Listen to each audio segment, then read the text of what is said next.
Good morning, everyone, and welcome to this legal webinar series run by Kaizen Synergy Law Firm. My name is Nihal Samara. I'm General Counsel and Legal Director here at Kaizen Synergy Law Firm, and I'd like to welcome you all to today's session. This session actually forms part of a series of webinars that we are going to continue to run throughout this year. Every couple of weeks, we choose a new topic specifically focused on the NDIS standards, and these are open to all NDIS provider agencies around the country. These topics are specifically tailored to meet the governance, risk and compliance obligations that NDIS providers need to consider and specifically cover the legal compliance landscape that NDIS providers need to really be aware of throughout the year. So welcome you to today's session. Today's session is on employment agreements, specifically covering the SHADS award. And I draw your attention, as always, we do have our NDIS legal resources dashboard. Many of you that have joined us before access this to get copies of all of the legal resources that we refer to today.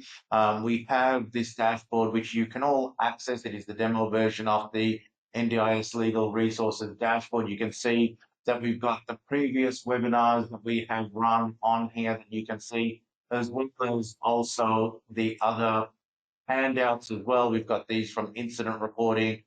We ran a number of sessions on these, and we have, for example, copies of the slides that we've posted out to everyone. So you'll be able to access all of the materials and also any of the template documents directly from this dashboard that you all will have access to.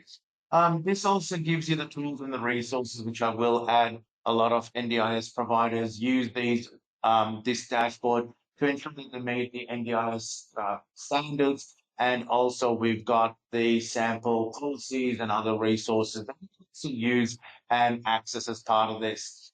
This is just the dashboard that you can access. And if you do wish to use this, then you can obviously join and you can find out more about the subscription. It is scaled from $100 to $400 a month, depending on the size and profile of your agency. But it is a resource for yourselves to use. We will post out the recordings of this webinar along with all of the slides and other legal documents. So let's move back to the presentation. The interesting part about when we talk of employment agreements, a lot of providers miss the fact that under the SHADS award, which covers the social, community, home care and disability award, that this is governed by the specific award for your specific sector, being in the disability services area. It is important to be aware that understanding the SHADS Award's entitlements and obligations is really vital for NDIS providers, disability support employers, and form care agencies to ensure to maintain compliance and ensure fair pay. It also means keeping up with these changes will not only reduce the risks of non-compliance, but also improve employee retention and job satisfaction. So essentially what is important here is that the overall coverage of obligations is extensive. And this does cause a number of confusions for providers. And we frequently get questions around existing agreements. Now, this is open out.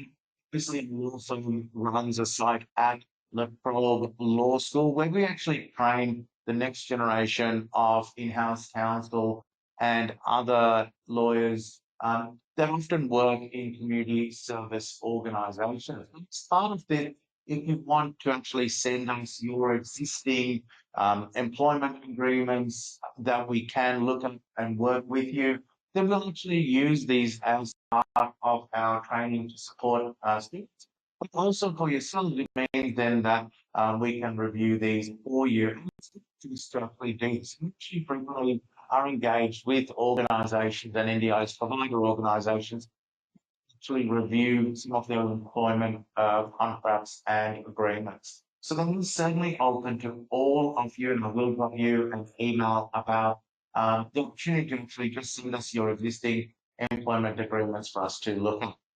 That being said, there are key obligations that you need to look at. So the coverage of the SHADS Award applies to employees working in crisis assistance and supported housing, social and community services, home care, as well as family daycare schemes.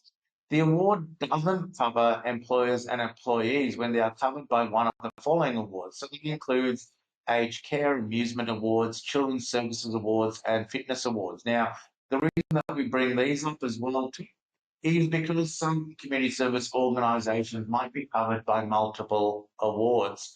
What is important that there is types of employment and hours that are under this award. So full time is considered to be 38 hours a week.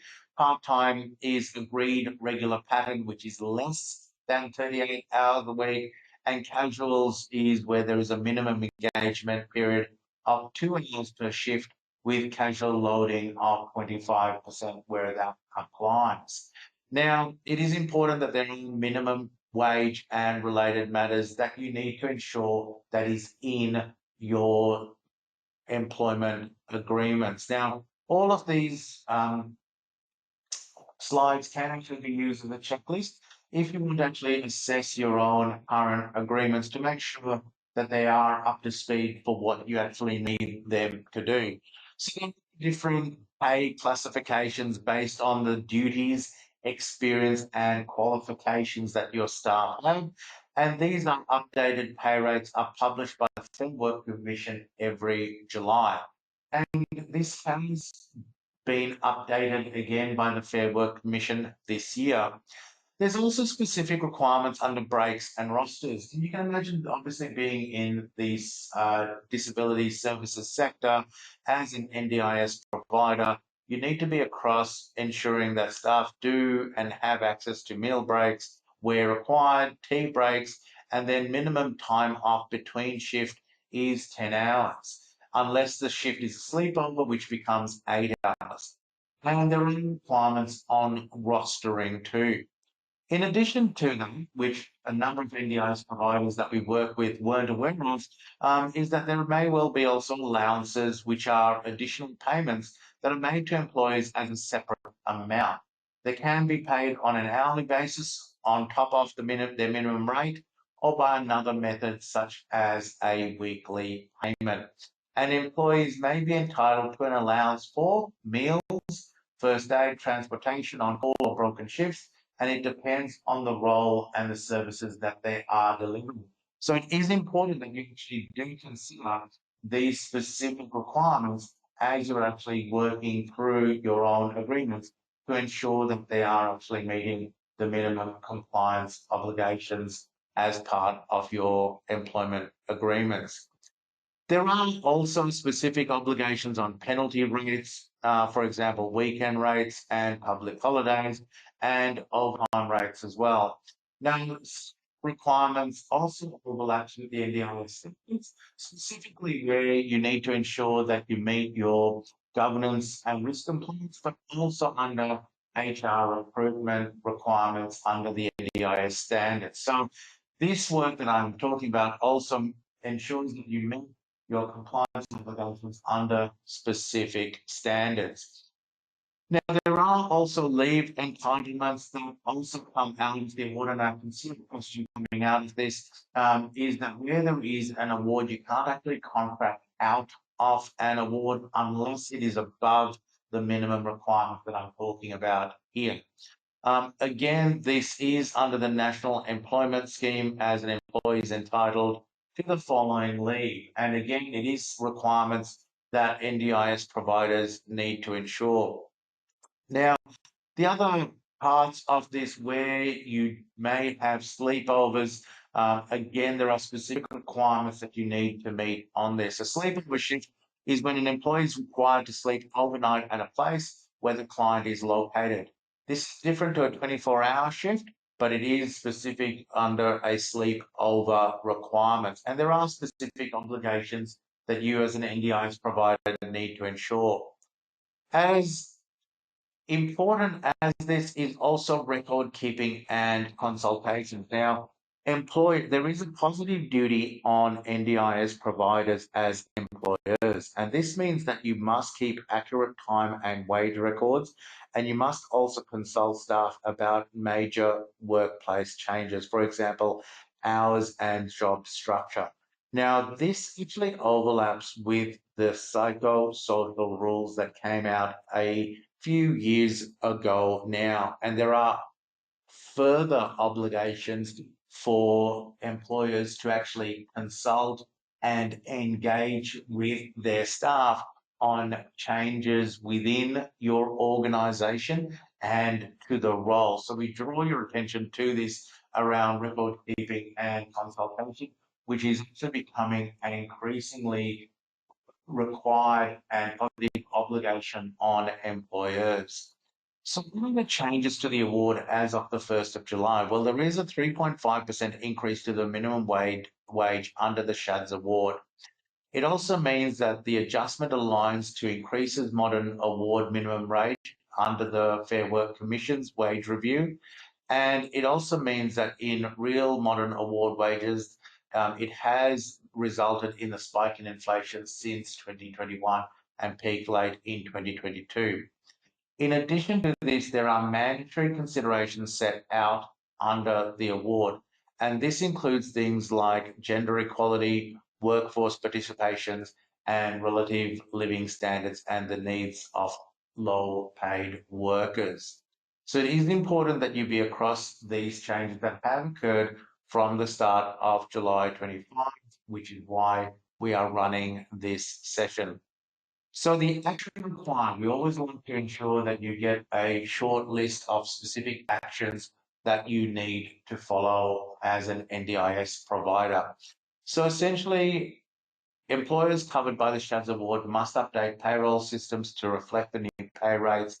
And also you must ensure that any agreements are reviewed as part of the requirements. Now, in order to support this and avoid criminal penalties and fines, we have created a short checklist for yourselves to be able to use. So this is to confirm the employees covered by the SHADS award, ensure that the classification level is correct and up to date, confirm the type of employment, and also check the minimum wage requirements. It also requires you to check the weekend, public holiday, shift, and overtime penalties, and also recalculate and confirm classifications. And what we mean by this is actually reviewing people's roles within your agency to ensure that they meet these requirements. Also looking at things like under the headings of rostering and leave entitlements. And importantly, when you do this, any changes that you make must be communicated back to the employees in writing and also providing an updated employment agreements. It's also important that you retain any previous signed copies and also records and letters for future references too. Within this, it also ensures that you keep up to date with your payroll systems and also record keeping. Now, it is important that you do retain all records for at least 7 years. At times, our law firm may and has required providers to show this. And this is only where we needed to provide additional support under a fair work claim or something else that's come out a number of years later. We also suggest that you keep documentation of any agreement variations, as I've mentioned previously. Now, if you have any questions, by all means, please reach out to us. You can reach out to us directly by email. You can contact us, or of course, you can drop in if you are in Victoria.